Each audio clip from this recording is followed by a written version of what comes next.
कोविड-19 को लेकर सरकार ने बहुत सारे सराहनीय कदम उठाए हैं। होम आइसोलेशन का पहला कदम, उसके बाद एसिम्प्टोमेटिक पेशेंट्स के लिए, माइल्डली सिम्प्टोमेटिक पेशेंट्स के लिए 10 से 14 दिन के बीच 10 दिन के बाद कह दिया गया कि दोबारा टेस्ट करने की ज़रूरत नहीं पड़ेगी। टेस्ट RT-PCR हो, रैट हो, वो सिर्फ सिम्प्टोमेटिक पेशेंट्स का होगा, उन पेशेंट्स का होगा जो एडमिट हुए हैं या जो होम आइसोलेशन में जिनको ट्रीट किया जा रहा है मगर अभी भी उनके सिम्टम्स सेटल नहीं हो रहे, उन तमाम लोगों को RT-PCR और रैट का टेस्ट दोबारा करना होगा। लेकिन बहुत बड़ी तादाद में वो लोग जो माइल्डली सिम्टोमेटिक हैं या एसिम्प्टोमेटिक हैं, centre for disease control, all India institute of medical sciences, ICMR, Indian council for medical research, इन बड़े और क्रेडिबल इंस्टीट्यूशंस की रिसर्च के बाद आज आप सबके साथ मैंने ये बात शेयर की थी कि 10 दिन के बाद, 10 से जिस दिन आपने टेस्ट कराया उस दिन, जिस दिन आप पॉजिटिव आए हैं उस दिन से ठीक आप 10 दिन गिनिए। अगर आप एसिम्प्टोमेटिक रहते हैं, माइल्डली सिम्प्टोमेटिक हैं, हल्का सा बुखार है, खांसी है, 10 दिन के बाद, 10 से 14 दिन का पीरियड है,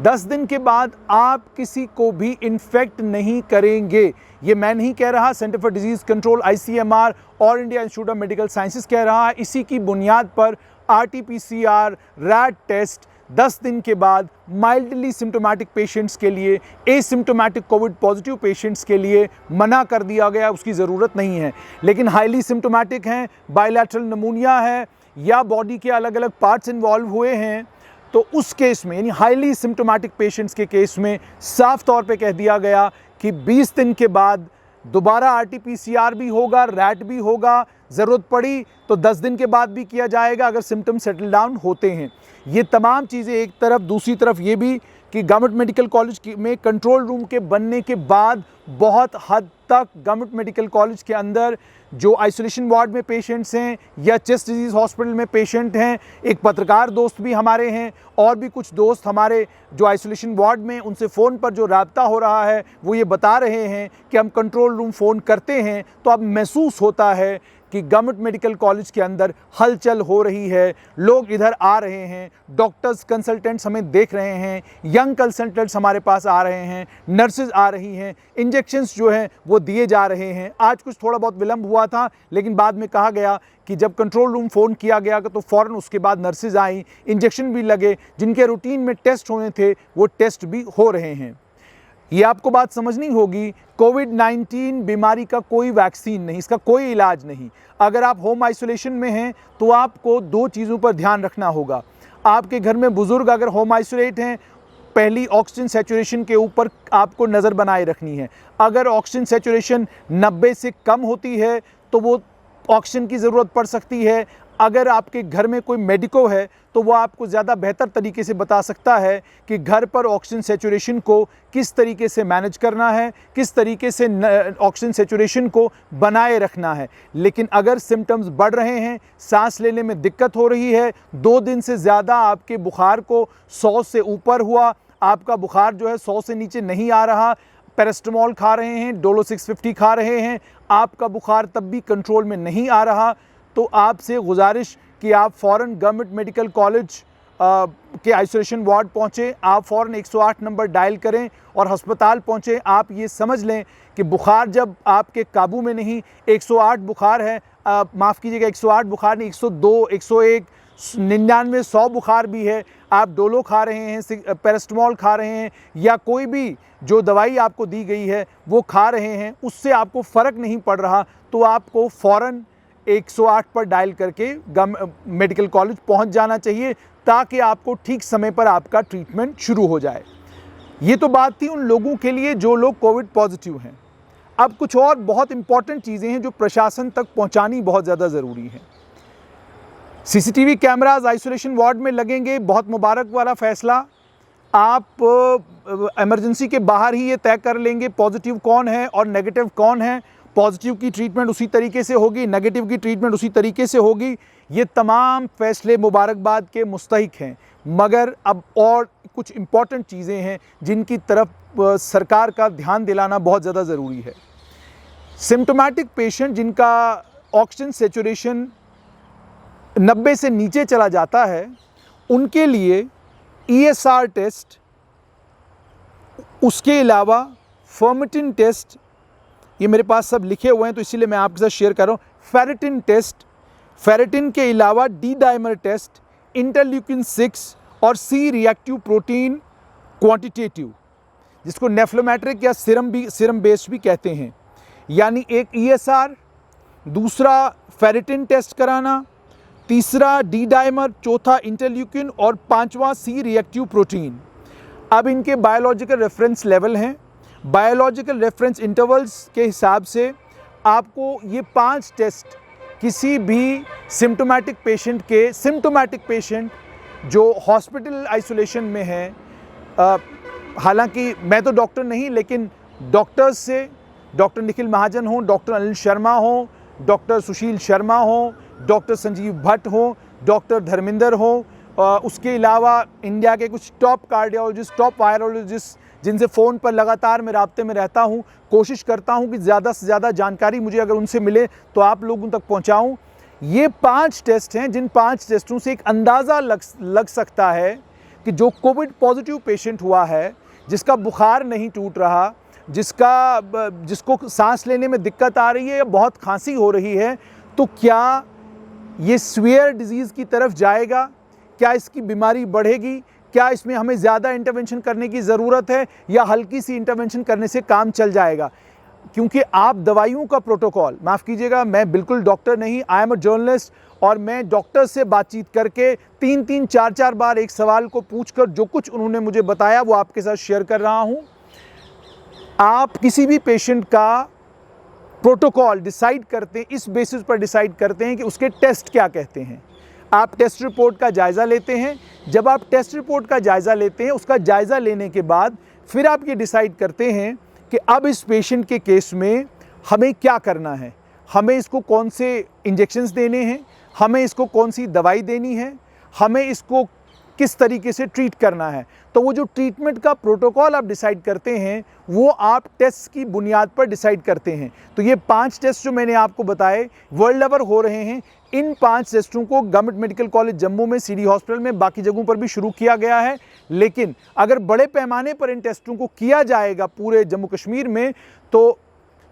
जो भी पेशेंट कोविड पॉजिटिव, जो भी शख्स कोविड पॉजिटिव होता है, हाईली सिम्टोमेटिक है, उसको ट्रीट करने में और उसको दोबारा से ठीक ठाक करके खड़ा करने में आसानी हो सकती है। एक तो ये, दूसरा ये कि बहुत सारे जो पेशेंट हैं डायबिटिक पेशेंट हैं, डायबिटिक पेशेंटों का ट्रीटमेंट प्रोटोकॉल क्या होगा, कार्डिक हार्ट पेशेंटों का ट्रीटमेंट प्रोटोकॉल क्या होगा, हाइपरटेंसिव पेशेंट्स का ट्रीटमेंट प्रोटोकॉल क्या होगा। तो ये तमाम ट्रीटमेंट प्रोटोकॉल्स जो हैं ये डिसाइड होते हैं on the basis of test. तो टेस्ट जब आप करवाते हैं वो आपको एक आइडिया देते हैं कि जो पेशेंट आपके पास आया है, ये पेशेंट ऑलरेडी कितनी प्रॉब्लम्स लेकर आया है। अगर डायबिटिक है तो कितना डायबिटिक है, अगर हाइपरटेंसिव है तो हाइपरटेंशन की क्या पोजीशन है, यानी इसका जो इसका जो ब्लड प्रेशर है वो कैसा रहता है, ये कितना हाइपरटेंसिव है, अगर ये क्रोनिक किडनी डिजीज़ के साथ आया है तो क्या स्टेज है, अगर ये ऑलरेडी कीमोथेरेपी ले रहा है तो कीमोथेरेपी किस स्टेज की है और कैंसर किस जगह का है। उसके बाद इसी तरीके से आप अगर कार्डिक पेशेंट के बारे में, दिल का जो मरीज़ है उस दिल के मरीज़ के बारे में, तो आप ये मालूम सबसे पहले करते हैं कि पता करें पहले स्टंटेड है, क्या स्टंटिंग हुई है या नहीं हुई है, बाईपास सर्जरी तो नहीं हुई है, मेडिकल मैनेजमेंट पर है, अगर मेडिकल मैनेजमेंट है तो पोजीशन क्या है। तो उसमें भी बहुत सारे टेस्ट हैं जिनको करने की ज़रूरत है। इसीलिए मेरी गुजारिश प्रशासन से, मेडिकल कॉलेज से, और मेडिकल कॉलेज में जो लोग इस वक्त तन मन धन के साथ आम लोगों का इलाज कर रहे हैं, उन तमाम डॉक्टर्स को आप सभी को मुबारकबाद के मुस्तहिक हैं। आप सभी लोग बहुत मेहनत आप लोग कर रहे हैं, एक ऐसी बीमारी से लड़ाई लड़ रहे हैं जिसका कोई इलाज नहीं। आप कमाल का काम कर रहे हैं। लेकिन इस कमाल के काम के बीच में ये जो कुछ टेस्ट हैं, जो अभी ये रिसर्चेस जो लेटेस्ट हुई हैं, उन रिसर्चेस में निकल कर आया है कि इससे आप डिजीज़ की सीवियरिटी पता कर सकते हैं, इस पर भी आपको चिंतन मंथन करना चाहिए, अपनी जगह थोड़ा बहुत डिस्कशन डिबेट करना चाहिए। और अगर आपको लगता है वाकई ये टेस्ट जो हैं इनसे कोई फ़ायदा हो सकता है तो मेहरबानी करके आपको दूरदर्शन के ज़रिए, गुलिस्तान न्यूज़ के ज़रिए, जेके चैनल के ज़रिए, जेके मीडिया के ज़रिए, इतने चैनल्स हैं आपके पास, उनके ज़रिए लोगों के बीच में जाना चाहिए ताकि लोगों को ये पता चले कि हमें कौन सा टेस्ट कराना है और कौन सा टेस्ट नहीं कराना है। दूसरा, जो एसिम्प्टोमेटिक हैं या जो कोविड सोच रहे हैं या दिमाग में उनके है कि जी मुझे शायद कहीं इन्फेक्शन तो नहीं हो गया, कोई टेस्ट कराने की ज़रूरत नहीं। कोविड का टेस्ट कराएं, लेकिन ये जो डी डायमर और बाकी टेस्ट मैंने आपको बताए, ये टेस्ट कुछ भी नहीं बताएंगे आपके बारे में, आपके लंग्स के बारे में, आपकी बॉडी की स्टेट के बारे में, ये कुछ भी नहीं बताएंगे। तो फालतू में बिल्कुल टेस्ट ना कराएं, अपने डॉक्टर अपने फिजिशियन को कंसल्ट करें, अपने सिम्टम्स पे नज़र रखें, मास्क पहन के रखें। मास्क ही इस वक्त सबसे बड़ी वैक्सीन है जो पूरे वर्ल्ड में इस वक्त कमाल कर रही है, वही जानें बचा रही है, वही इन्फेक्शन को माइल्ड रख रही है, वही लोगों को माइल्डली सिम्टोमेटिक रख रही है। तो इसलिए ज़्यादा से ज़्यादा मास्क पहने। इम्यूनिटी बूस्टिंग के लिए, इम्यूनिटी बढ़ाने के लिए ऑलरेडी बहुत सारी चीज़ें जो हैं वो बताई गई हुई हैं, तो मैं उनको रिपीट नहीं करना चाहूँगा। एक और चीज़ जो आप तक पहुँचाना चाहूँगा, प्रशासन से ये भी गुजारिश, डॉक्टर्स से ये गुजारिश कि जो लोग कोविड की लड़ाई लड़ रहे हैं, मेहरबानी करके गांव देहात में, बहुत दूर दराज इलाकों में जहां जहां ये कोविड पहुंचा है, वहां लोगों को नहीं मालूम कि दवाई क्या खानी है। अब मुझे अभी पता चला कि बिलावर में कोई कोविड पॉजिटिव थे, वो डोलो 650 खा रहे थे और उसके साथ में एजिथ्रोमाइसिन ले रहे थे। तो मेहरबानी करके डॉक्टर्स होम आइसोलेशन में जो पेशेंट गए हैं, उन होम आइसोलेट पेशेंट्स को कम से कम लाइन ऑफ एक्शन बताइए, कौन सी दवाइयाँ खानी है, कौन सी दवाइयाँ नहीं खानी है, कौन सी दवाई कितनी मात्रा में खानी है, सुबह कौन सी खानी है, शाम को कौन सी खानी है। ये सारे प्रोटोकॉल्स आप मेहरबानी करके लोगों तक पहुंचाइए ताकि लोगों को फ़ायदा हो। और लोगों से भी ये गुजारिश कि आप कोई भी दवाई तब तक न लें जब तक आप डॉक्टर से सलाह नहीं लेते, मशवरा नहीं लेते, जब तक आप फिजिशियन से बातचीत नहीं कर लेते, जब तक आप कोविड का टेस्ट नहीं करा लेते, जब तक आप कोविड का टेस्ट नहीं कराते और टेस्ट में आप पॉजिटिव नहीं आते, तब तक मेहरबानी करके कोई भी दवाई ना लें। ये ना सोचें कि जी दवाइयाँ मैं पहले ही खा लेता हूँ तो अगर कल को कोविड हो भी गया तो मैं ठीक ठाक हो जाऊँगा। दवाइयाँ नुकसान पहुँचाती हैं। दवाई अब तभी लेंगे जब आपको कोविड पॉजिटिव होंगे और आप सिम्टोमेटिक होंगे और डॉक्टर्स आपको प्रिस्क्राइब करेंगे। डॉक्टर की प्रिस्क्रिप्शन के बगैर आप दवाई नहीं लेंगे। और आखिर में फिर से आप लोगों से डॉक्टर साहिबान से गुजारिश कि वीडियोस, चाहे वो टेलीविज़न के ऊपर आकर, चाहे सोशल मीडिया के ऊपर आकर, इस वक्त ये गिनने का या पीठ थपथपाने का, ये एक दूसरे की तारीफ़ करने का वक्त नहीं है। ये समय इस वक्त जो है जानें बचाने का है, और जान ऐसे बचाई जा सकती है कि लोगों को प्रॉपर ट्रीटमेंट प्रोटोकॉल पता चले, होम आइसोलेशन में क्या करना है वो उनकी समझ में हो, तभी जाकर हम जानें बचा पाएंगे। वरना यकीन मानिए आधे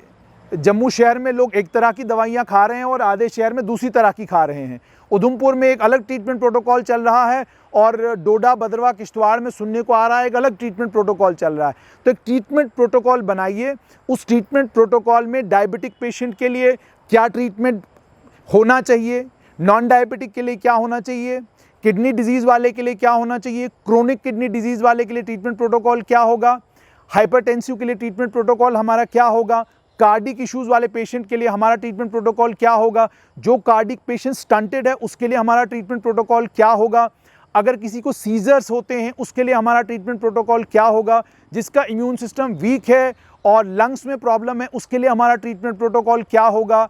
जो स्मोकर्स हैं, चेन स्मोकर्स हैं, उन चेन स्मोकर्स में से अगर किसी को कोविड होता है तो ट्रीटमेंट प्रोटोकॉल क्या होगा, जिन्होंने हल्की फुल्की अपनी किडनी को डैमेज किया हुआ उनके लिए ट्रीटमेंट प्रोटोकॉल क्या होगा, हाई शुगर के कारण जिनके बॉडी के अलग अलग पार्ट्स इस ज़बरदस्त तरीके से इफ़ेक्ट हुए हैं उनके लिए हमारा ट्रीटमेंट प्रोटोकॉल क्या होगा। इन सारे ट्रीटमेंट प्रोटोकॉल्स को आपने अपनी जगह डिसाइड किया हुआ है, पर मेहरबानी करके इनको अपने कलीग्स के बीच में, इनको तमाम डिस्ट्रिक्ट हॉस्पिटल्स में, तमाम मेडिकल कॉलेजेस में शेयर करिए ताकि ज़्यादा से ज़्यादा जानें बचाई जा सकें। ये एक जगह एक तरह का इलाज, दूसरी जगह दूसरी तरह का इलाज, तीसरी जगह तीसरी तरह का इलाज, ये जो है ये बड़ा नुकसानदेह है। और आखिर में ये भी कि गवर्नमेंट मेडिकल कॉलेज डोडा, गवर्नमेंट मेडिकल कॉलेज रजौरी और गवर्नमेंट मेडिकल कॉलेज कठुआ, तीनों जगह वहाँ पर भी डॉक्टर्स बहुत मेहनत कर रहे हैं। आप सभी लोग जो हैं मुबारकबाद के मुस्तहिक हैं। मगर ये भी सुनने में खबरें आ रही हैं कि डिस्ट्रिक्ट हॉस्पिटल उधमपुर में 35 के करीब जो हैं वहाँ पर उनके पास वेंटिलेटर्स हैं, लेकिन वो वेंटिलेटर्स ऑपरेशनल नहीं हैं। वो किस लिए हैं? उनका कोई मुहूर्त निकालना है हमने। अगर आपके पास लोग नहीं हैं तो आप और लोग कॉन्ट्रैक्चुअल बेसिस पर सरकार को एंगेज करने चाहिए ताकि वेंटिलेटर चलते रहें और पेशेंट को जिस पेशेंट को उधमपुर में बचाया जा सकता है उसको जम्मू आने की ज़रूरत ना पड़े। मामूली सी कोई कम्प्लेक्सिटी हो जाती है तो आप पेशेंट को फ़ौरन जो है वो जम्मू रेफ़र करते हैं। उस चीज़ से भी बचा जाना चाहिए। और जैसे मैंने आपको कहा, प्रोटोकॉल्स डिफाइंड होने चाहिए और ये प्रोटोकॉल्स सभी जगह पर, सारे डिस्ट्रिक्ट हॉस्पिटल्स में, सारे मेडिकल कॉलेजेस में, और डिजीज़ को ध्यान में रखते हुए, और उसके बाद पेशेंट जो आपके पास आ रहा है उसकी फ़िज़िकल केमिस्ट्री को ध्यान में रखते हुए, सेहतमंद है, कमज़ोर है, इम्यून सिस्टम कैसा है, उन तमाम चीज़ों को बुनियाद बनाकर अब कोविड को लेकर इतनी जानकारी आ चुकी है कि तभी ये मुमकिन हो पा रहा है कि इटली या स्पेन जैसी सूरत हाल जम्मू कश्मीर में या भारत में नहीं है। तो उम्मीद यही कि सरकार जो कर रही है उसमें और अच्छा करेगी, डॉक्टर्स जो कर रहे हैं उसमें और अच्छा करेंगे, मगर जहां कहीं कोई कमियां हैं, लेक्यूनाज हैं, इनको भी जल्द से जल्द एड्रेस करने की कोशिश करें।